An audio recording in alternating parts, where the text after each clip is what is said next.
E aí, tudo bem? Hoje vamos falar sobre alguns erros comuns que eu já cometi e as consequências deles.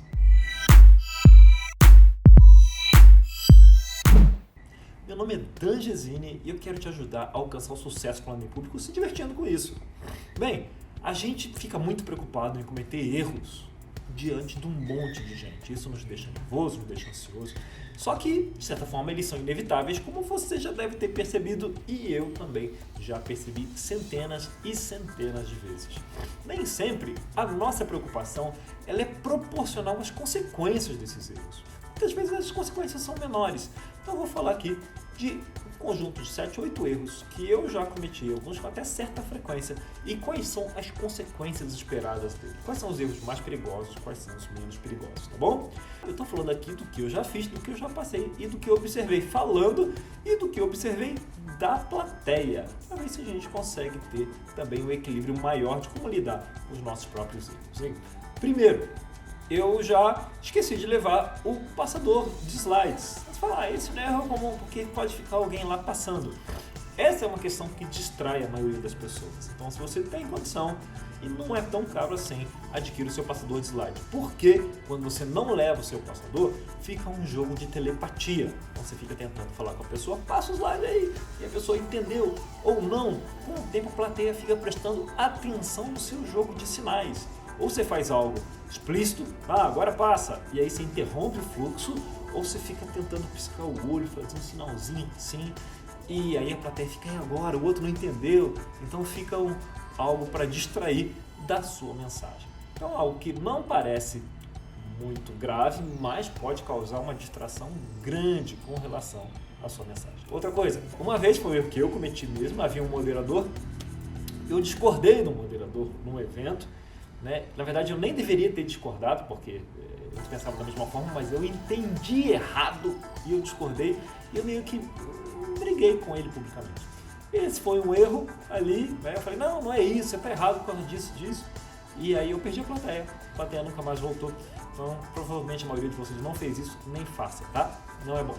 Terceiro, nervoso por falar, passa logo a mensagem, eu esqueci um ponto inteiro da mensagem. Eu estava falando, eu tinha lá uns 3 pontos e eu só falei 2. Um deles eu esqueci completamente. Qual foi a consequência? Ninguém percebeu. O que me deixou mais decepcionado ainda, porque eu achava aquele ponto tão importante, fiquei super culpado que eu esqueci aquele ponto e as pessoas, não, foi muito legal o que você falou e tal, me ajudou. Elas não podem sentir falta do que elas nunca viram, não é? Então, na verdade, eu achei que o negócio era muito mais grave do que realmente foi, esquecer um ponto inteiro. Também que não era o ponto principal, mas eu achava muito importante. Em outra ocasião, eu estourei o tempo demais. Estourei um monte o tempo, tinha 20 minutos, essa foi a apresentação que eu fiz no Senado, e eu falei 40. Na verdade, a apresentação tinha 40 minutos, e eu ingenuamente achei que se eu fosse rápido numa parte, tirasse outra, eu conseguiria botar em 20, na metade do tempo. Só que na hora eu me empolguei e falei o tempo todo. Para piorar, já estava estourado o tempo um monte, porque o presidente do Senado abriu aquele negócio e ele também se empolgou, ele falou muito mais do que devia, estourou o tempo dele. Na verdade, eu acho que eles nem sabem que tem um tempo, eles falam que dá na fila. E depois eu fui lá com a missão de devolver tempo, eu tinha 40 minutos, mas deveria falar em 20 por esse atraso. Acabei falando 40, atrasei mais ainda.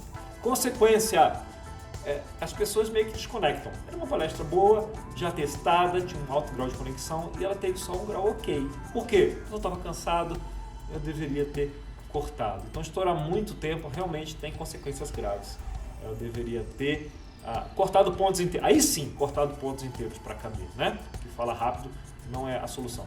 Eu já fiz piadinhas, né? Que não entraram, gracinhas que não entraram. E essa é uma preocupação muito comum. As pessoas ficam, mas eu não gosto de brincar porque as pessoas podem não entender. Bem, já aconteceu comigo. Na verdade, já aconteceu muitas e muitas vezes. É muito comum, né? É tão comum que acontece todas as vezes que eu vou falar aqui. Eu tento algo novo, eu sempre tento coisas novas. E algumas dessas gracinhas não entram.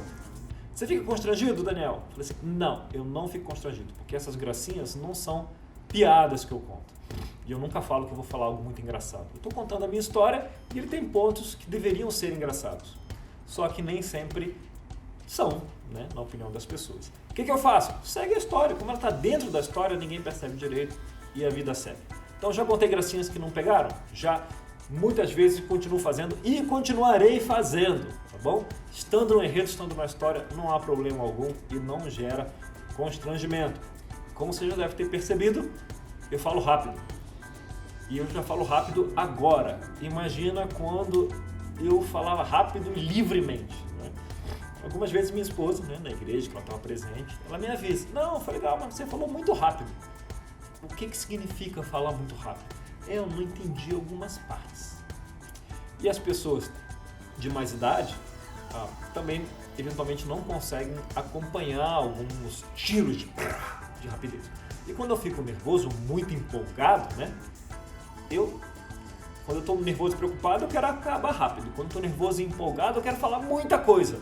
E aí eu disparo, eu falo rápido como uma metralhadora e eu como fonemas. Falar rápido não é que seja ruim, mas comer fonemas é ruim. Então, consequência, eu perco algumas pessoas que não conseguem acompanhar ou cansam muito e não conseguem acompanhar. Falar rápido tende a ser melhor do que falar devagar, mas eu não posso comer os fonemas e nem as pausas, tá bom? Fonemas e pausas.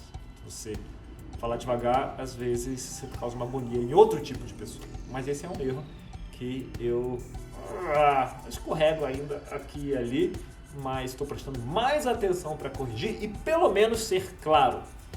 Por fim, eu tive um problema curioso, que não é muito comum.